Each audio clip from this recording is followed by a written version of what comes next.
Friends, welcome to our online tutorial class. Today I am going to teach you chapter 5 from your science textbook, and the name of the chapter is the fundamental unit of life. While studying a thin slice of cork, Robert Hooke saw that the cork resembled the structure of honeycomb consisting of many little compartments. Okay? So, cork, what is cork? Cork is a substance which is obtained from the bark of a tree. Okay? This was in the year 1665 when Hooke made this chance discovery through a self-designed microscope. Okay?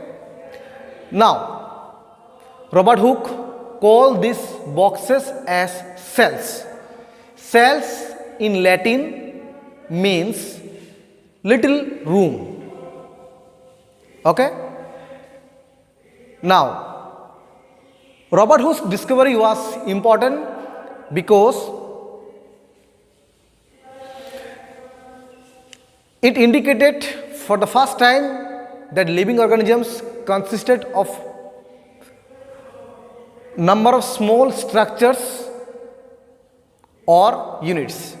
So we can say that all living organisms are made up of macroscopic units called cells.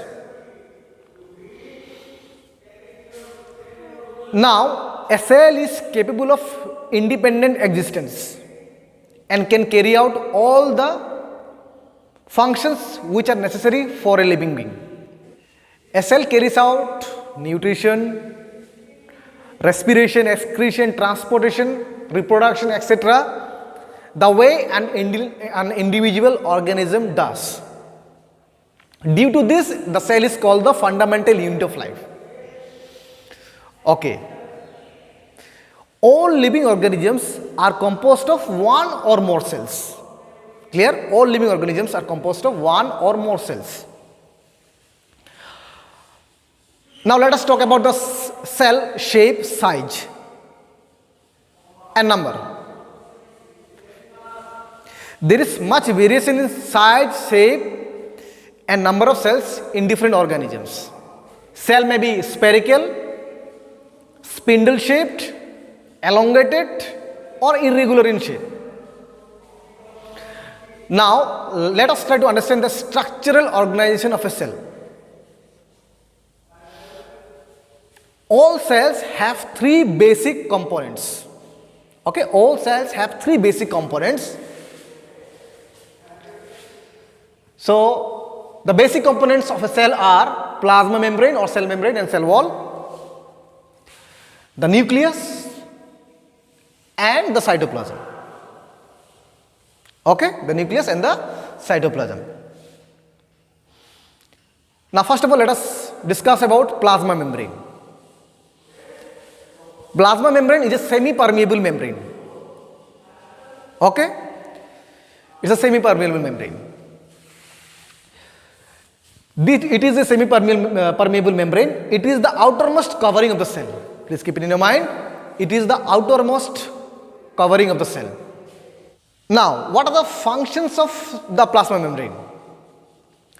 It selectively regulates the entry and exit of the substances into and out of the cell. It selectively regulates the entry and exit of substances into and out of the cell, and therefore it is known as selectively permeable membrane or semi-permeable membrane.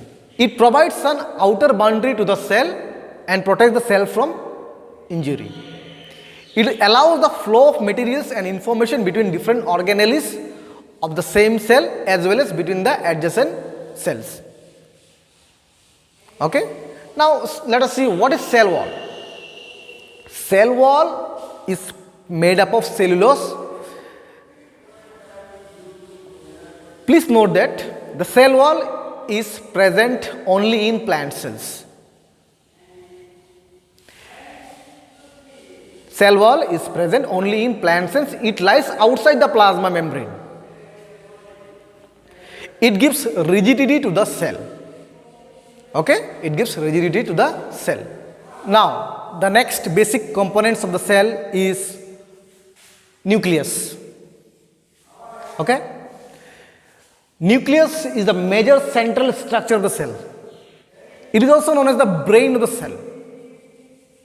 Okay? Nucleus has a double membrane envelope called nuclear envelope. Nuclear envelope encloses the liquid ground substance called nucleoplasm. The nucleoplasm has two types of nuclear structure. One is the nucleolus and the other is chromatin. The nucleolus is a spherical body rich in protein and RNA. It is the site of ribosome formation. Then the next is chromatin. The chromatin is a network of fine threads composed of genetic material, DNA and protein. So, it is the chromatin is a network of fine threads composed of genetic material called DNA and also protein. During cell division, chromatin is condensed into thick cord-like structure called chromosomes.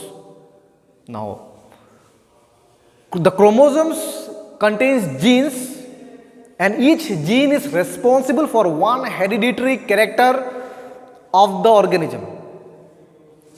Chromosome contains genes and each gene is responsible for one hereditary character of the organism. Now, what are the functions of the nucleus? Nucleus controls all the metabolic activities of the cell. Okay? Nucleus control all the metabolic activities of the cell. It controls the inheritance of character from parents to offspring. It also controls cell division. So, these are the three main functions of nucleus. Clear? It controls all the metabolic activities of the cell. Okay? Then it controls the inheritance of characters from parents to the offspring. Again, it controls cell division.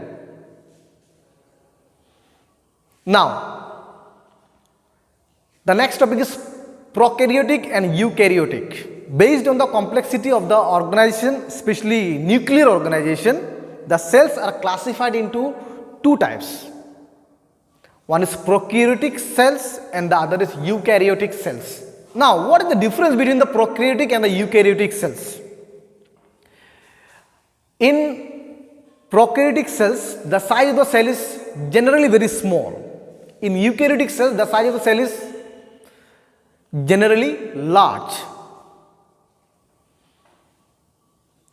Then, when we talk about the nuclear region, in prokaryotic cell, it lies in the cytoplasm and not covered with a nuclear membrane.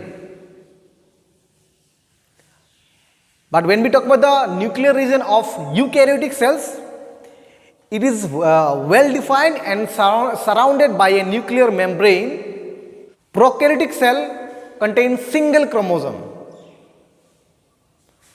but eukaryotic cell contains more than one chromosome. In prokaryotic cells, membrane bound cell organelles are absent. In eukaryotic cell, membrane bound cell organelles are present. Now let me tell you, the cells of bacteria and cyanobacteria, that is blue-green algae, lack a well organized nucleus and are called the prokaryotic cell. Okay? So bacteria, usually bacteria and cyanobacteria, they lack a well organized nucleus and are prokaryotic cells. But the cells of all plants and animals except the bacteria and the cyanobacteria, they have a well organized nucleus. and are called eukaryotic cells. Clear? Lastly, we will talk about cytoplasm. Now, what is cytoplasm? Cytoplasm, it is the part of the cell which occurs between the plasma membrane and the nuclear envelope. Okay? It occurs between the plasma membrane and the nuclear envelope. Clear? Now, it contains many cell organelles. It contains many cell organelles. It helps in the exchange of materials between cell organelles. It helps in the exchange of material between cell organelles. Then it acts as a storage of vital chemicals like amino acid, glucose, etc. Okay? Cytoplasm is the path of certain metabolic pathways. So that's all in this video. Thank you.